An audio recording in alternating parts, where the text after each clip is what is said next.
that capture $1 billion.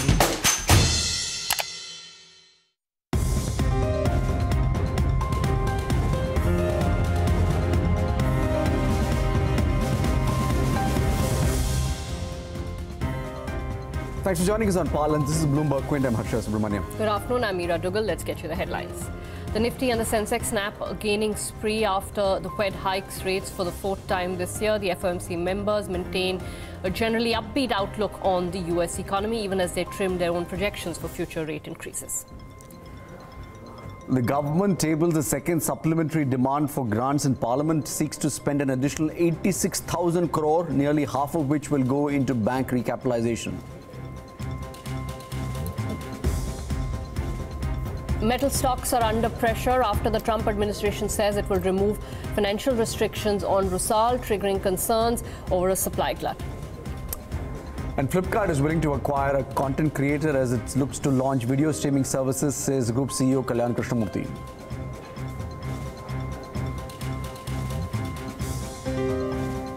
All right, before we get to all of that, quick check on how the markets are faring today. Neeraj is here with a closer look, as always. Yeah, it's a day of recovery, you would say, even though we are down about 0.25%, because we started off almost 0.75% in the red. So it wasn't the best of starts that we had. But for now, we seem to be doing better than what we were doing, if that is an indication. Look at the intraday would tell you a picture, even for the Nifty Bank as well as for the Nifty, that there's been a small bout of recovery that we've seen steadily in the last couple of hours of trade. The IT index is not correcting as badly as it has in the last few days, so that is one solace. It's lying absolutely flat. Remember, the last 2 days, IT's put some serious pressure on our markets, and that is not happening today. Private banks, which had corrected quite strongly yesterday, about 1.5% for each of them collectively, are not doing that. Axis Bank is the one which is in the red, yes, but the others are not quite doing all that well. So the Nifty Private Bank Index too staying okay, save for Axis Bank, which is down about 1.5%. NBFCs and the Ujjivans, Equitas of the world have done rather well for themselves today. 7% Ujjivan, Equitas to about 4 or 5%. So that set of stocks, so those set of stocks on good price and good volume action have done reasonably okay. BEML, third day on a trot now, is doing rather well for itself. So good going for that stock to 6 or 7% higher, if I'm not wrong. Yeah, 7%. And again, 6 million shares traded for this one too in the session. So not bad going for this. Last but not the least, just a bit of a step back for some of the consumption-oriented names. Symphony for the last 4 or 5 sessions was on a roll, really. If you look at it in today's session, a bit more tempered, similarly for the Voltases of the world. So that pocket has just taken its foot off the pedal a little bit. All right, Neeraj, thanks so much for that. It's not just India. Equity markets globally have taken a hit after the Federal Open Market Committee raised interest rates. Fed Chairman Powell, however, hinted at a lower number of rate hikes in the next year. Bloomberg's Kathleen Hayes reports. The Fed did make a big move today towards a less hawkish stance, but the problem was it did signal it's going to move more slowly next year. At least that's what it expects. Markets were geared up, something for a lot more dramatic. They raised their key rate for the 4th time this year, but next year the consensus is clustered more around 2 rate hikes. They had been clustered around 3. And you just mentioned the nod that Jay Powell gave to slower global growth, tighter financial conditions, stock market falling. I think it's very important. There are many things he said in his press conference that just seem to fall a little bit on deaf ears. A high degree of uncertainty on the rate path. That's what he sees. Let's listen to one very important thing he said later in the press conference. We know that the economy may not be as kind to our forecasts next year as it was this year. History attests that unforeseen events as the year unfolds may buffet the economy and call for more than a slight change from the policy projections released today. So again, plenty of hints towards the feeling of 2018 economy was kind to us. We could raise rates 4 times. Unclear what's going to happen next year. Kathleen Hayes reporting on what the Fed has done. The government back home has tabled a supplementary demand for grants in Parliament today. The centre wants to spend an additional 86,000 crore. Nearly half of that will go into bank recapitalization. Nikunj Ori joins us on the phone line with more details on this one. Nikunj. Right. The government will infuse an additional 41,000 crore rupees in public sector banks through issuance of recapitalization bonds. This will This will not entail any cash outgo, and this demand will be made from savings under different heads of the government.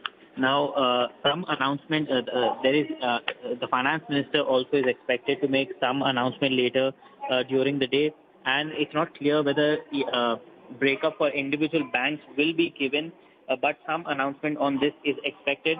And remember, this 41,000 crore rupees is over and above the 42,000 crore rupees that is currently pending to be infused in public sector banks in the current financial year. Besides this, the government has also sought additional equity infusion of 2,345 crore rupees in Air India, and this additional funding for the turnaround plan of Air India will include a net cash outgo of 2,229 crore rupees. Over to you. All right, Nikunj, thanks so much for that. We will wait for more details that come through, particularly on the bank recap part, but it is bonds rather than any cash outflow. Let's get in Anil Gupta, Vice President at ICRA, for a view on this. Anil, thanks for joining us. Firstly, 41,000 crore, I'm still a little confused about whether this is over and above the 2.11 lakh total. Is that your understanding? Yeah, hi, good afternoon. So if you look at the total recapitalization plan, which has been going since last few years, so there was around 75,000 crores, which was announced by the government under Indradhanush, and subsequently 2.11 lakh crores, which was announced during October 2018. So of that 2.11 lakh crores, 1.55 lakh crores was the government share, and balance 58,000 crores was required to be raised by the banks through market raisings. But what has happened is government has stick to its share of 1.55 lakh crores, which included recapitalization bonds of 1.35 lakh crores and 20,000 crores, which was pending under Indradhanush. But the 58,000 crores, which was required by the banks to be raised, that has not materialized in the current financial year.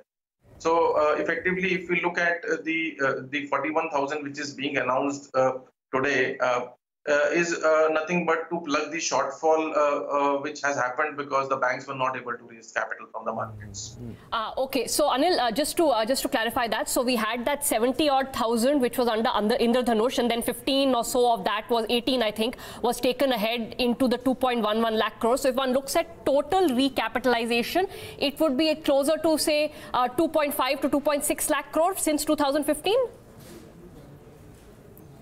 Yes, so since 2015, what we can say is 75,000 crores was under Indradhanush and 1.35 was recapitalization bonds. So that makes it 2.1 lakh crores, and additional 41,000 today, that will make it to 2.51 lakh crores under all the schemes from Government of India. In addition to that, there has been capital infusion through LIC and as well as the QIP issues which would have been done by the banks during last 3-4 years. So in total, government has going to put in 2.51 lakh crores in 3 tranches, whether you call it the Indradhanush or you call it recapitalization bond and these additional recapitalization bonds, 2.51 lakh crores. Okay, interesting. That's an important clarification coming on what this entails as far as bank recapitalization is concerned. Anil, just one broader question about the fact that they're going to be raising or at least wanting or asking Parliament's approval for 86,000 crores. That includes infusion into Air India. What have you made of the broader plan of asking for more grants? So Air India infusion and all that, I'm sorry, I'm not aware of. But what I can talk about is the bank recapitalization. See, what we can say is that of the total 41,000 crores which is being planned, the government was already having 42,000 crores left from the budgeted capital for the current financial year. And as per our estimate, the government could have managed the bank capitalization to the 42,000 crores capital which was left. But because they possibly want to take certain banks out of PCA, so they are putting in some more capital into the PCA banks. So as per our estimates, it can be the overall 41,000 crores which is coming, it can be skewed largely towards few banks which the governments want to take out from the PCA and will not be equally distributed. Anil, so I mean, taking this new money into account, where do you think that will leave us at the end of the year in terms of capitalization levels? It'll help, but they'll still be sort of at the bare minimum, if not some still below that.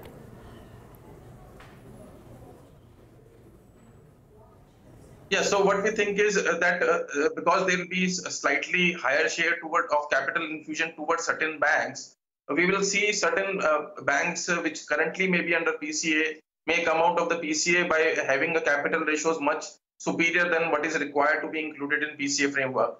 But there can be certain banks which will continue to remain under PCA because overall capital 41,000 crores is not sufficient enough to take out all the banks out of PCA. So if you have to take out all the banks out of PCA, the capital quantum is much higher. As per our estimates, the total net NPAs of these PCA banks was around 1.5 lakh crores and 11%. So if you have to reduce it to 6%, you require around 65 to 70,000 crores additional capital to take all the bank out of PCA. And this is not including the IDBI bank, which is being separately addressed through LIC. Anil, help us understand, if one has to look at what this capital has yielded for the government in some ways. We all said this was an unprecedented amount of recapitalization done by the current government. How does one understand that? Should one look at the return on equity, say that it continues to be low? So in many ways, the money that is being put in is giving very little returns to the government or to the economy. So it is not yielding any returns, definitely, and it is a cost to the government because they have to pay the coupon on these bonds. And last year, the coupon was somewhere around 7.6%, what I can broadly recall. So it is going to be a cost, and we must not forget the return on equity which the government has foregone because these banks made it losses during last 3 years, and the dividend which could have come to the government instead of the cost which has come to the government. So there is a opportunity loss which has happened apart from the actual loss which is going to happen in terms of the coupon payments which are going to happen on these bonds in subsequent years. Okay, for the banks that are scheduled to get some of these funds, Anil, what happens to them? I mean, would this make them strong enough to go and raise further capital if they need from the market that they could not before this? Can you repeat that question? I said for those banks who get a part of this capital, at least of this 40,000 crores, some of these banks are going to get a part of this capital. Would this be enough for them to go and raise further capital from the market? Would that strength be arrived at? Yeah, so definitely with this capital, if it comes in, the banks will be able to sizably reduce their net NPAs, which will provide visibility on their future earnings as well as their growth. And definitely that should lead to a better equity multiples for the banks, which should enable investor interest also. Like nobody will like to put in a capital which is going to be consumed towards setting off of the losses. So as the banks turn to the profitable path, definitely their ability to raise capital from the market shall improve. And we should see that happening in FY20. All right, Anil, thanks so much for talking to us. So we've got some clarity on the recapitalization, 41,000 crore in additional bonds. But as Anil helped us understand, probably part of that 2.11 lakh crore. So just the money that was supposed to come from the markets will now come from the government. Let's move on now.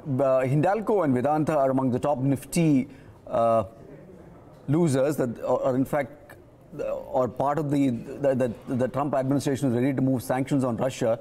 Billionaire Oleg Deripaska's aluminum company Rusal, this after Deripaska's agreed to reduce his stake in the company. Martin Ritchie of Bloomberg News now joins us with more details on this one. Martin, this is end of sanctions is big news for both Rusal and for the entire market. What are the ramifications of this? Yeah, certainly big news. It brings almost to an end one of the biggest metal stories of this year and in fact of recent years. If you go back to April, the threat of sanctions on Rusal, it caused a major rupture in the aluminum market. Buyers wondering if they'd still be able to get material, get metal from Rusal, which is one of the biggest producers in the world. And at the time, that really sent Rusal shares spiraling downwards, aluminum prices upwards. And we're seeing something, a reversal of that today, because the US has come out and said those sanctions likely won't go ahead. Rusal Deripaska, the company's billionaire owner, has done enough to satisfy US demands. Rusal up as much as 27% in early trading today. So does this change the outlook for aluminium here on, and and does this in a sense put the spotlight back on China? Yeah, I think that's fair to say. So now you've got this fairly substantial risk out of the way. The market can turn its attention back to some of the more boring aspects about the fundamentals, and that's really very often comes down to what's happening in China. Now there's a lot of talk about China's economy slowing down, and that translates into lower aluminium demand. And you've got a sort of slight tick up in Chinese exports lately. And you've still got very high stockpiles of the metal around the world, and that's really the sort of bearish view. Others point to supply tightness in China, supply tightness around the world, and the fact that consumption is really globally holding up okay, and there's going to be a growing shortage. So it brings us back to looking at the bullish and versus bearish factors, and we can all argue about those. Aluminum for now is at its 16-month low. Martin Ritchie, many thanks indeed for joining us with those details. All right. Corporate boards will consider rewarding shareholders on the one hand and look for fundraising options on the other. Today, for some of the companies, it's an important day in their legal calendars. Net, it's a busy day for India Inc. Somit Sarkar is standing by with what's on schedule. Somit. So I'll start off with the public sector companies and why it will be a busy day for them. First is the Coal India. Now the board will be meeting to consider interim dividend today. Now as of 30th September, if you see, the company had a cash balance of more than 39,000 crore rupees, and so far the highest dividend amount that the company has given was back in 2014, and that was close to 29 rupees per share. But this time the amount could be well higher than that because the company did not have a major capital expenditure plan in financial year 2019. Now if the company was to utilize close to 20,000 to 35,000 crore rupees of their cash to pay dividends, then the dividend per share could be anything in the range of around 32 rupees to 56 rupees per share, which implies a dividend yield of 13 to 22%. So this stock will definitely be in focus today.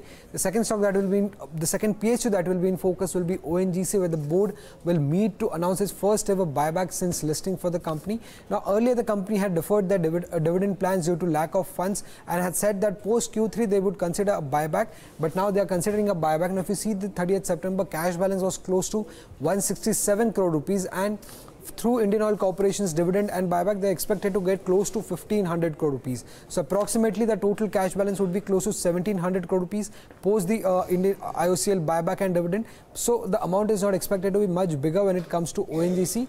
Lastly, Container Corp. Now the board will meet to discuss bonus issue today. Now this stock will also be in focus because of this bonus issue announcement. Investors will keenly watch out for this because it will also help them save taxes post the record date of the bonus issue.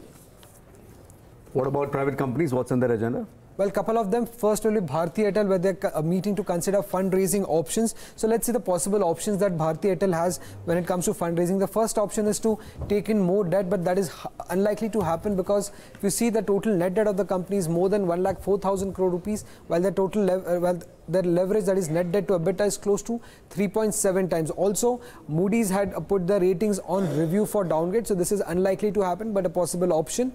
The second option is stake sale in the tower arm, that is Bharti Infratel business, where in Bharti Infratel the company owns close to 53.5% stake, which is valued at close to 26,000 crore rupees. But this is also unlikely to happen because the Indus Infratel merger is still ongoing, and it would make more sense for the company to sell stake in the tower arm post the merger is completed. So the possible options, if you see, DTH stake sale, now that is a possible option. Last year, company sold 15% stake in the DTH arm to Warburg Pincus for around and currently they hold 80% stake, which is worth at close to 9,000 crore rupees. So this is a possible option. The second possible option is stake sell in the Africa business. Now a few months back they did sell some of its stake in the Africa business, and the funds were used to repay debt. So, and they are also planning an IPO for the Africa business. So before IPO, they can further sell stake in this business. Currently, they hold 65% stake, which is valued at close to 21,000 crore rupees. The another option is stake sell in the fiber asset businesses. Now, we don't know the exact valuation of these businesses, but analysts are not expecting that the company would fetch a higher amount from this. Now, another possible option that Bharti Airtel has is equity dilution, or they can dilute close to 10 to 20% of the equity, and it would fetch close to 13,000 to 26,000 crore rupees to the company. Rights issue is also an option here, which will ensure that the promoter stake is remaining the same in this company.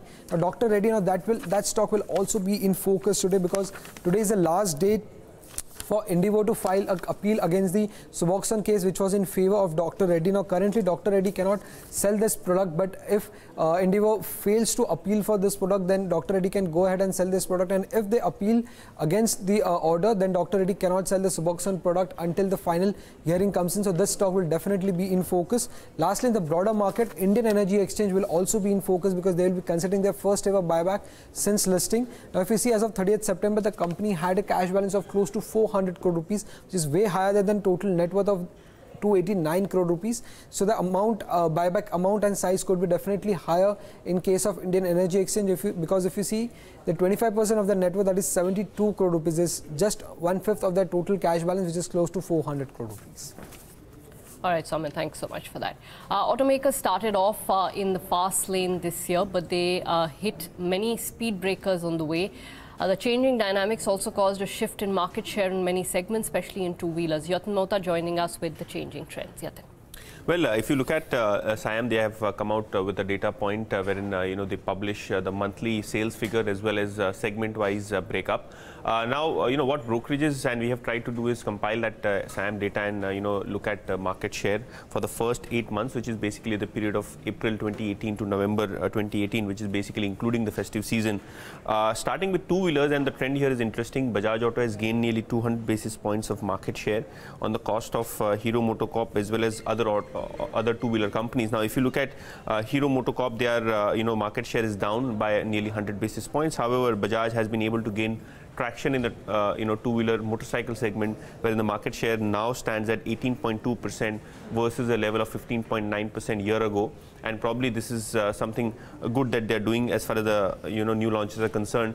For the first 8 months, Bajaj Auto sales in the domestic market have grown by nearly 30%, and probably that is the reason why we are looking at some good traction in the market share. Hero MotoCorp, again, they have not only lost market share in the motorcycle segment, but also lost a significant amount of market share in the scooter segment. So their scooter market share is down by nearly 2 percentage points. On the cost, we have TVS Motors, which has smartly increased the market share on the back of the new Jupiter scooter launch and the new variant that they have in the category. So TVS Motors has a 18.2% market share versus a level of 16% on a year-on-year basis. So that is something good as far as TVS Motors is concerned in terms of market share for scooters. And shifting gears to the four-wheeler segment, wherein market leader Maruti has been able to gain significant amount of traction. They have strengthened their position as a market leader. So the total, market share as per the SIAM data is 58.5% versus a level of 56.5%. So clearly, they have been able to do this on the back of strong, compact car sales, which have grown by nearly 61% on a year-on-year basis, especially the likes of Brezza and Baleno. However, if you look at Tata Motors, they have been able to maintain market share in the passenger vehicle segment. But the silver lining for Tata Motors here is that in the UV segment or the SUV segment, we have seen doubling of market share for Tata Motors on the back of new launches. So Tata Motors from a market share of 3.3% year ago is now at a market share of 7% as far as the UV segment is concerned, and probably that is something that they have achieved in the domestic market business. Yatin, thank you for that. If retail was not enough, Flipkart may soon be competing with rival Amazon in video streaming services soon. In a conversation with Nishant, Group CEO Kalyan Krishnamurthy said Flipkart is open to a partnership or acquisition of an OTT platform to attract more loyal customers. What's your plans for getting into the video category? Are you looking at that as well? See, we will not get into the video category as a video player, right? We are not a content company as a DNA, right? Our DNA is heavily product shopping. We are a marketplace with sellers who offer value propositions to our Indian customers for product shopping. That is not going to change. our customer segment today is heavily skewed towards the 18 to 35 age group. That audience watches a lot of video. In fact, if you just look at time spent, frequency of those customers for video, it's disproportionately high compared to anywhere in the world. So do we want to have a partnership with leading players in the country to offer some kind of services in video? We probably want to do that, but will we want to become a content company on our own? Not in a big way. Perhaps the way could be, acquiring some of the content companies to add to your... Yeah, it could be in the form of acquisitions or just partnerships. We are a company who like to enable the ecosystem to progress and grow, not just ourselves. So if there are good people doing good quality work, we will actually partner with them and build together with them. Kalyan Krishnamurthy from Flipkart. Out of time on the show. Thank you so much for joining us today. Lots more coming up on Bloomberg.